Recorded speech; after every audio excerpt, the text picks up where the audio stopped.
when something bad happens to somebody, and we know that it's always on their conscience, they're thinking about it a lot of times, but eventually there comes a point where they are ready to let it go. But somewhere there's a guilt that if they let this thing go, like something that's troubled them for so many years, there's this guilt where they don't want to let the past go because they feel guilty of letting it go. So why does that happen, and how do we let go of that guilt?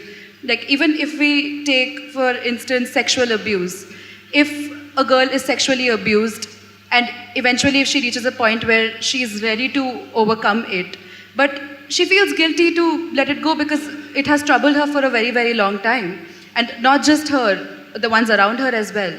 So is it right to let it go at that point, or like how does one deal with a situation like this? See, I think this struggle is coming from a misunderstanding that something either unpleasant or terrible that one may encounter in one's life, it can just happen to anybody in so many different ways. If it happens, people think they must forget it. No, you should never forget it. If something terrible happens to you, you should never ever forget it, because if you forget it, you may walk into it again. But we must know the distinction between what is memory and what is living. You are living. Memory is a dead memory, you're supposed to use it as wisdom to see such things don't happen to you in your life.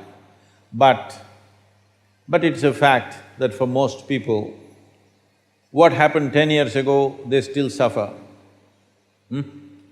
What may happen day after tomorrow, they already suffer. Yes or no? What happened 10 years ago or even 10 days ago does not exist right now, does it? Does it? No. What may happen day after tomorrow does not exist right now, does it? No. So you're suffering essentially something that does not exist. How many of you are psychology students, huh? Is there a medical term for those people who are suffering something that does not exist? No, don't tell them please, they'll suffer that. If you are suffering something that does not exist, on some level it means insanity, isn't it? This may sound very cruel to you right now when I say this, because, oh, I got my pains. See, you're carrying your pains like badge, don't do that. When something bad happens to us, when something hurts us, we can either become wise or wounded. This is a choice we have. Either we can become wise with it or we can become wounded with it. As we already went through this, life is just a certain amount of time. It's ticking away. As you sit here now, you are 1 hour closer to the grave since you came here. Yes or no? Yes, it is. It's going away for all of us. So in this, where is the time to carry every experience like a wound? No. This must become your wisdom. If terrible things happen to you, you must become wiser than others, sooner than others, isn't it? But unfortunately, most people choose to become wounded simply because, again, in our systems of education, we have done nothing about the nature of human mind. We are busy studying frogs and cockroaches and trees and chemistry and physics and planets and everything. No attention to the nature of this one. So we don't know how to use our faculties. The greatest faculties that you have right now as a human being is, you have a vivid sense of memory. Everything that happened, you can remember as if it's alive right now. Yes? There is a repository here, there's an archive in your mind which can replay the whole video if you want. But this has become a problem. You started suffering the old movies. And there is a fantastic sense of imagination, so you already suffer a tomorrow which is yet to come. This is basically because we have not taught our children and people in the world how to employ our faculties, how to use our memory, how to use our imagination, how to experience life right now, how to sharpen the experience now. Your whole life is happening between these three dimensions: memory, present experience and imagination. This is your life, isn't it? These are three dimensions. We call them trikala, three dimensions of time. All your experience of life is happening here. But if you lose distinction between what is past, what is present, what is future, then everything hurts.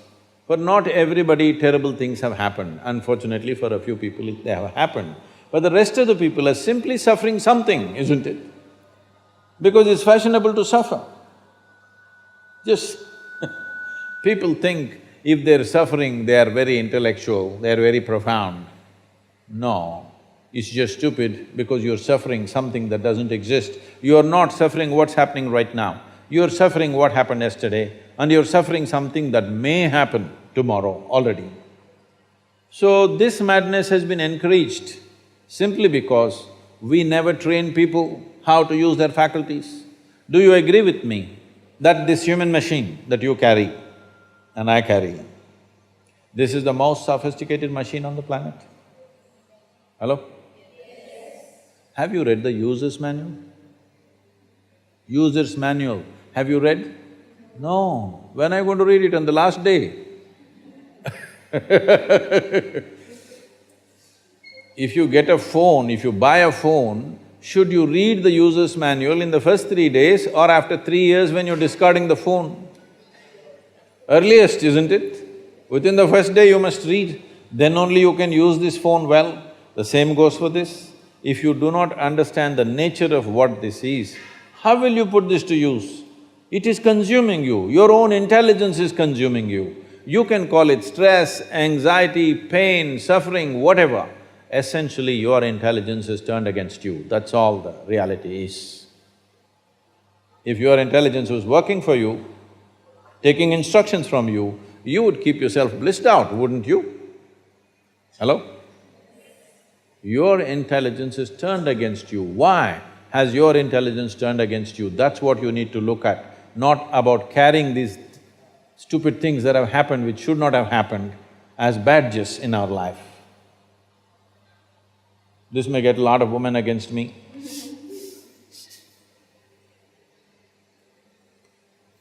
If I was against you, I wouldn't be here.